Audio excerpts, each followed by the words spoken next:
حضرت سلمان علیہ السلام کے دور میں ایک شخص نے ایک خوبصورت پرندہ خریدا۔ جب وہ چہچہاتا تو نہایت دل فریب اور خوش مزاج آواز سے وہ شخص بہت مسرور ہوتا، گویا اس پرندے کی آواز بہت ہی سریلی اور پیاری تھی۔ ایک دن اچانک اس پنجرے کے پاس اسی کے جیسا ایک اور پرندہ آیا اور اپنی زبان میں کچھ باتیں کیں اور چلا گیا۔ پنجرے میں موجود پرندہ بالکل خاموش ہو گیا، گویا ایسا ہو گیا جیسے وہ گونگا پرندہ ہے۔ اس کے مالک نے 2-3 دن انتظار کیا مگر پرندہ بالکل خاموش۔ وہ شخص حضرت سلمان علیہ السلام کی بارگاہ میں اس پرندے کو پنجرے سمیت لایا اور شکایت کی کہ یہ بہت پرندہ مہنگا خریدا تھا، اس کی آواز مجھے مسرور کرتی تھی، مگر اب نہ جانے کیا ہوا کہ یہ بولتا ہی نہیں۔ حضرت سلمان علیہ السلام جو جانور چرند پرند سب کی بولیاں جانتے تھے، انہوں نے اس پرندے سے پوچھا کیا وجہ ہے جو تم خاموش ہو گئے ہو؟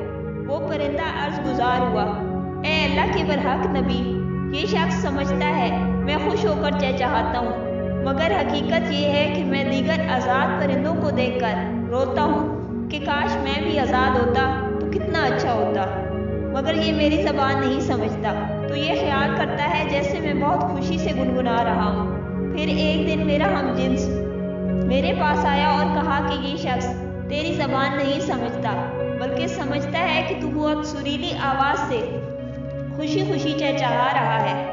اگر تم اس کی قید سے آزاد ہونا چاہتے ہو تو رونا چھوڑ دو، بولنا فریاد کرنا بھی چھوڑ دو کہ اس پر تمہارے الفاظ اثر نہیں کرتے، کیونکہ یہ تمہارے درد کو سمجھ ہی نہیں سکتا۔ بس پھر کیا تھا، میں تب سے خاموش ہو کر صبر کر رہا ہوں۔